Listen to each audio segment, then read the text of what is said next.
Amigos televidentes, buenas noches, bienvenidos a su informativo de forma diferente. A las 8:45, Canal Antigua, martes, doña Silvia Jerez de un servidor que por turno y vocación nos corresponde. Aquí estamos con dos temas. Uno que traíamos de la semana pasada y que vamos a ver en el segundo segmento. Otro que ha saltado esta mañana a los medios informativos y creemos oportuno traérselo a la mesa. Nos referimos al antejuicio que se está solicitando a una jueza, la jueza Gisela Reynoso.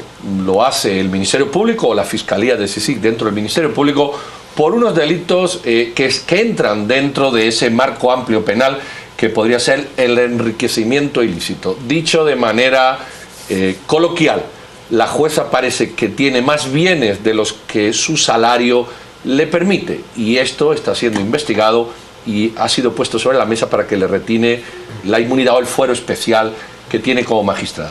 Vamos a hablar de este tema no con ella, que no ha podido venir o no ha querido, y tampoco con su abogado, que está en las mismas condiciones, pero sí con dos expertos del tema. Nos referimos a don Walter Villatoro, que es juez décimo de primera instancia penal. Juez, buenas noches, bienvenido. Buenas noches. Y también con otro invitado habitual, amigo nuestro, David Pineda, abogado penalista. Señores, bienvenido. Doña Silvia, le entramos directo. Noches. Sí, estamos, señor juez, yo quisiera empezar con usted frente a un caso de lavado de activos, según dice la CSIC, enriquecimiento ilícito, y están pidiendo el antejuicio por incumplimiento de deberes. Aseguran que es más de 1.9 millones de quetzales lo que la jueza habría obtenido de dinero que no puede ser justificado con lo que ella devenga en su salario como jueza, e inclusive dicen que pudo haber tenido vínculos con algunas personas que salieron del aeropuerto La Aurora portando maletas de dinero en efectivo y otras capturas más que se hicieron en zona 10 donde ella habría sido beneficiado. Yo le quiero preguntar en primera instancia, ¿es competencia de la CSIC entrar a pedir este tipo de antejuicios contra los jueces? ¿Es el sistema judicial de Guatemala incapaz de poder perseguir un delito de enriquecimiento ilícito? ¿Es necesario que entre una instancia internacional? Porque nuestros jueces no pueden lidiar con esto. ¿Qué opina usted? Bueno, en principio, gracias por la invitación. Creo que esta es una situación común y corriente en todos los países del mundo. Situaciones de esta naturaleza, corrupción, etcétera. Y siendo puntual, creo que la CSIC no necesariamente tiene que estar en esto. Se ha vuelto una cultura como que la CSIC lo va a resolver todo. Creo que esto rebasa los límites constitucionales nuestros y más podría ser una situación de propaganda o de noticia. Sin embargo, considero que el Ministerio Público tiene toda la capacidad, porque son profesionales del derecho que están ahí, para poder iniciar una investigación de esta naturaleza. Cualquier funcionario, en mi caso, efectivamente podemos ser sometidos a una situación de antejuicio. Eso no es cosa del otro mundo. Entonces, creo que no es tan exacto la función de la CSIC para perseguir esta clase de delitos, que son de los delitos comunes que nosotros conocemos en Guatemala. David, tú eres abogado, penalista. ¿Qué cosas ves a favor de este juicio? Es decir, estas pruebas que dicen, bueno, se ha descubierto activos mayores. ¿Y qué cosas verías tú desde la perspectiva de defensa? Como bien dice el juez, bueno, esto es un antejuicio, hay que probarlo. ¿Cómo equilibrarías la balanza con argumentos en pro y en contra? Bueno, yo creo que haciendo a un lado el fondo, yo creo que también hay que tomar en cuenta la forma, y considero yo que no es la CSIC la entidad que debe de tomar la bandera o la batuta en este caso, porque para algo existe una Fiscalía contra la Corrupción. Entonces llama la atención que la CSIC, precisamente en este año en el que está terminando de hundirse y que no se le renovará su mandato, salga con un tema de esta naturaleza y que pretenda pues alborotar a la población con este tipo de casos, y pretender aún, a pesar de que pues la funcionaria tiene toda la obligación de rendir cuentas, pero pretender que se le procese para después investigarla y únicamente alardean de la supuesta existencia de pruebas y bienes, creo que es equivocado. Primero deberían de investigar, montar una investigación que puedan respaldar en tribunales para posteriormente procesar, porque si no, pues únicamente queda ese mal sabor de boca de que se hace bulla y al final, pues como en la mayoría de casos en los que la CICIG ha participado, no se tienen resultados concretos y que se puedan sostener judicialmente. Juez Villatoro, yo le quisiera preguntar a usted, ¿qué tan frecuente es este tipo de enriquecimiento ilícito en los funcionarios públicos? A ustedes como jueces les toca constantemente estarlo evaluando con qué tanta recurrencia, porque por ejemplo, si esto fuera, si se logra comprobar esto, pues estaríamos frente a una jueza que ha beneficiado indiscutiblemente a una red de lavado de dinero, entre otras cosas. ¿Cuál es la situación real que estamos afrontando en Guatemala? Bueno, este tipo penal, pues relativamente reciente, y efectivamente para eso son las declaraciones. Nosotros como jueces normalmente conocemos muchos de estos antejuicios de distinta naturaleza, como puede ser incumplimiento de deberes, contra alcaldes, que es común, etcétera. Sin embargo, en este caso en particular, la vez pasada, por ejemplo, cuando la CICIG tiró una noticia a jueces de la impunidad y sacó una gran cantidad de personas, que yo no estaba ahí por supuesto, que al final no hubo nada en concreto, que es una faltísima grave de respeto contra la presunción de inocencia, contra las personas que estamos, independientemente de qué papel juguemos, pero se viola esa situación. Yo en mis resoluciones he dicho que yo no le acepto una prueba al Ministerio Público que me diga, aquí está la foto del sindicado que se le tomó cuando vino a la prevención policial. Perdónenme, pero eso está prohibido por la Constitución. Entonces esto mismo está pasando, creo que más es esto. Sin embargo, el enriquecimiento ilícito es un tipo penal nuevo que vino a modificar el Código Penal, que efectivamente hay muchísimos elementos de convicción que tiene que tener el Ministerio Público para, como decía el abogado, una fiscalía contra la corrupción para establecer justamente cuáles son esos extremos, porque puede tener ingresos de otra naturaleza y que podría justificar. Es una situación que se va a ver justamente en esa petición de antejuicio para ver si es posible, luego un juez pesquisidor, y esto falta muchísimo. Sin embargo, tiran la noticia tan fuerte y todo el mundo se alarma. Hay una noticia que, una pregunta de un televidente que no queremos dejar, que yo creo que roza lo que usted ha dicho, o la puede aclarar David. Dice, una duda, si ella goza de antejuicio, ¿en base a qué se dice que ya hay una investigación? O sea, ¿la investigación puede existir en personas aforadas y luego el antejuicio? Yo creo que es una cosa técnica y como la pregunta un televidente, pues no sé, David, si la quieres contestar, encantado. Bueno, yo considero que el antejuicio es una garantía para que los funcionarios públicos puedan desempeñar sus funciones sin que puedan ser perturbados de alguna forma espuria, y los protege de ser procesados penalmente. Entiéndase por eso que se les dicta un auto de procesamiento y que se les vincule a un proceso penal propiamente.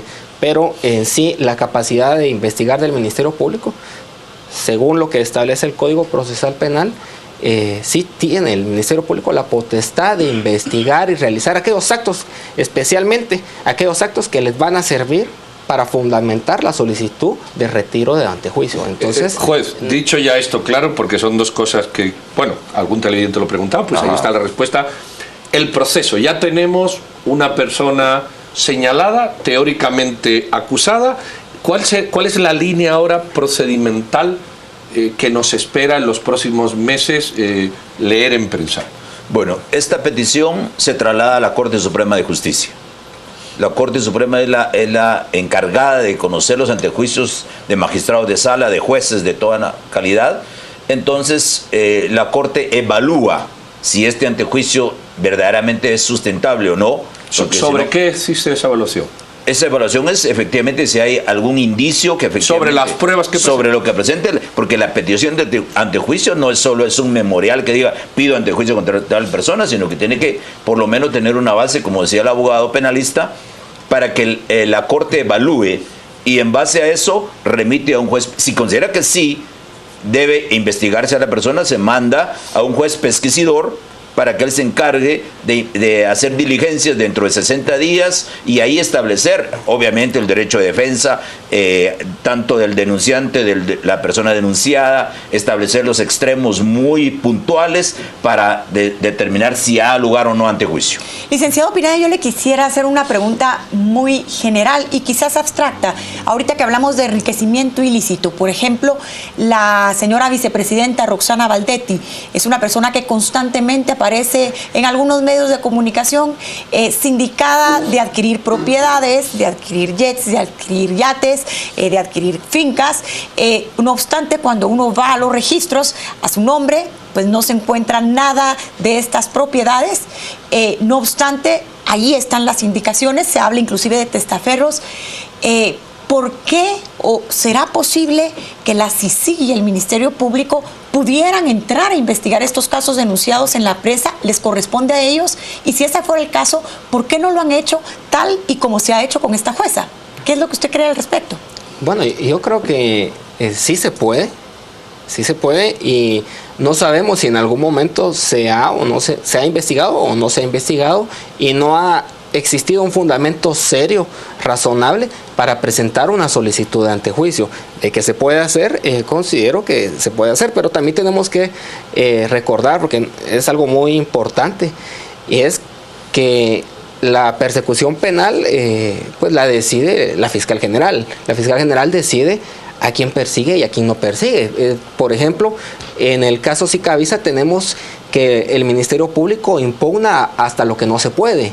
Y por ejemplo, en el caso del diputado Woody Rivera, el MP no impugna ni lo que se debe. Entonces, así es como funcionan verdaderamente las cosas en el ámbito penal. Se decide qué se persigue y qué no se persigue. Juez, hay dos preguntas directas. No se sienta afectado por ellas. Las estamos trayendo. Al contrario. Y para eso estamos, para ser transparentes, ¿verdad? Una dice que a usted y a la propia jueza la quiso ya sí anexar al caso Lima. Dice, pregúntale al juez. Ajá, claro. En este caso, yo conocí el caso Lima porque el Ministerio Público lo acusaba de que había falsificado un diploma. Un famoso diploma que jamás se pudo hacer. Yo no beneficié a él porque él estaba ligado a proceso. Le di medida sustitutiva, pero no se podía ejercer porque estaba sujeto a un juzgado de ejecución. Y simplemente yo clausuré el proceso para que investigara de dónde provino, porque le hicieron un allanamiento simultáneo al capitán Lima y no le encontraron absolutamente nada que se refiriera con el diploma. Es decir, usted decidió conforme a las pruebas. La clausura provisional incluso no cierra el proceso para que investigaran más de dónde había provenido. Hay otra pregunta que es de percepción, pero yo creo que es un buen momento para que usted como juez diluya si ha lugar esa percepción. Dice, es muy directa. Dice, los jueces se han enriquecido ilícitamente desde que tengo memoria con toda impunidad. Digamos que eso puede ser una percepción que existe. Usted que es como juez, ¿qué le diría a estas personas que dicen, no, los jueces son todos unos corruptos? Sí, esta es una situación que se da porque yo creo que hay un interés general de que las instituciones no funcionen, que PNC no funcione, que MP no funcione, que el organismo judicial, etcétera. Entonces, la percepción es general y probablemente pueda suceder esto, pero hay muchos medios de que una persona puede obtener fondos. Por ejemplo, yo en particular fui heredado por mi padre en una finca, fui heredado de mi madre, tengo ingresos aparte, pero eso no usted puede tener su alquiler de casa como un negocio extra, vamos a decirlo. Pero por eso precisamente son los filtros, como es las declaraciones que deben de haber para establecer justamente este movimiento que hay. Pero la percepción es como la policía, dicen, la policía es mala. Yo cuando tengo que decidir sobre una prisión preventiva o ligar a proceso, me baso en la prevención policial y le creo a la institución. Que hayan malos elementos, eso no significa que voy a afectar al propio sistema. Señor juez, y un televidente pregunta, en este caso, ¿cuál es el salario aproximado de un juez para que se puedan dar? Porque es curioso que existen casos donde resultan con muchas propiedades. ¿Cuánto gana promedio un juez? Promedio ganamos ya recibiendo líquido más o menos 21,000 quetzales. Ok. David, tú como abogado defensor, ¿qué análisis harías de una posible defensa de esta magistrada? ¿Qué cosas ves tú que como penalista te llaman la atención en todo esto? Ya has dicho algunas y es como si sí hace una denuncia que crees que hay una fiscalía de corrupción. ¿Qué otras cosas? Porque también la prensa, digamos que a la jueza la señala de otros irregularidades o de otros supuestos. Con tu fineza de abogado, con tu olfato de penalista, ¿qué destacarías de todo esto? Bueno, yo creo que en primer lugar hay que tomar en cuenta que la ley contra la corrupción es una ley del derecho penal del enemigo. Y tiene Gunther Jacob tiene una teoría magistral. Y tiene algo muy esencial, específicamente ese tipo penal de enriquecimiento ilícito, y es que violenta la presunción de inocencia e invierte la carga de la prueba. Entonces, el tipo penal establece que si yo tengo una serie de propiedades y no puedo demostrar su origen, estoy cometiendo el delito. En vez de demostrarte así es, correcto. Entonces, ahí, de primas a primeras, se ve una inconstitucionalidad, porque la presunción de inocencia es un derecho fundamental de la persona, es un derecho individual, y la carga de la prueba le corresponde al Ministerio Público. Entonces, de entrada podemos ver una ley que ha sido redactada quizá por los legisladores, impuesta por una agenda internacional, pero sin conocer de forma técnica qué es lo que están aprobando. Entonces, estos tipos penales se redactan de manera difusa y confusa y pueden servir a dos propósitos, ya sea a quien está acusando para incluir una conducta que no está claramente definida y perseguirla, o para quien está defendiendo y establecer que se violenta el principio de legalidad porque la conducta exacta como la cometí no está bien definida en el tipo penal. Ahora, por ejemplo, ¿no le tocaría a la IBE entregar un listado de funcionarios donde ellos considera que puede haber enriquecimiento ilícito? ¿Esto es una función de la IBE o realmente no es a ellos quien correspondería? Bueno, la IBE efectivamente tiene una obligación de reportar a cualquier persona, principalmente funcionarios, de que tengan movimientos bancarios de cualquier naturaleza que no son acordes o que son sospechosos de que efectivamente no revelan una relación ingresos y movimiento bancario o movimiento comercial. Ellos están obligados a reportar al Ministerio Público. De hecho, todos los meses y todos los años reportan, y como decía el abogado, es el Ministerio Público el que decide, bueno, esto me parece incorrecto y voy a buscar el antejuicio o perseguir penalmente para el que no tenga el derecho a antejuicio. David, ¿qué se puede esperar de todo esto? Se ha hablado aquí, a mí me gustaría un análisis más fino, se ha hablado de una CICIG que está sacando casos en un momento oportuno. ¿Es esto, o se puede interpretar esto, y hay un miedo institucional que el juez apuntaba, de que la gente piense que estos son los poderes ocultos del organismo judicial? ¿Se puede hacer una interpretación extensiva con la peligrosidad que lleva de que, claro, a todos por igual y mal? ¿Podemos caer en un peligro nosotros mismos al leer, interpretar o dar las noticias con este morbo, escándalo o falta de precisión? Sí, yo creo que pues la CICIG, al estar en sus últimos momentos, hace sus últimos esfuerzos y pues va a intentar hasta con las uñas tratar de no solo buscar casos, sostener casos, y eso, pues ese ánimo con el que van a tratar ellos de mantenerse, al final de cuentas, pues si bien es cierto, es algo publicitario que les conviene. Detrás de esos casos publicitarios hay personas que están sufriendo el embate de una institución que pues está viendo cómo sobrevive, cómo se le renuevan el mandato y cómo se quedan aquí ganando en dólares otros años. Bueno, señores, hemos llegado al tiempo. Yo creo que han sido aspectos muy claves y puntuales que ustedes han puesto sobre la mesa para que los televidentes tengan al menos un filtro para leer las cosas de otra manera. Y porque ahora, en estos primeros momentos, la información fluye con mucha contundencia y verborrea, pero no siempre tiene la finura que yo he querido percibir en sus intervenciones. Juez Villatoro, David, muchísimas gracias. Vamos a ir con nuestro compañero Juan Carlos Sandoval, que va a hacer un repaso rápido y breve de lo que han dicho algunas personas en las redes. Adelante, Juan Carlos.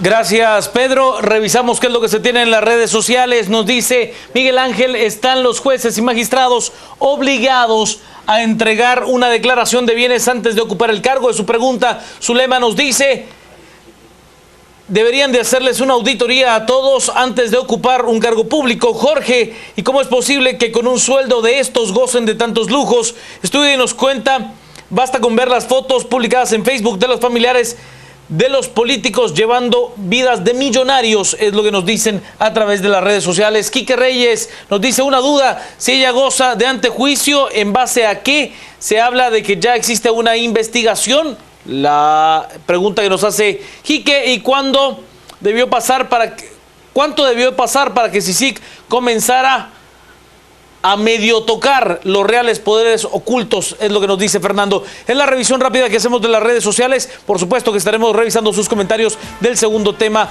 de entrevistas a las 8:45. Quédese con nosotros.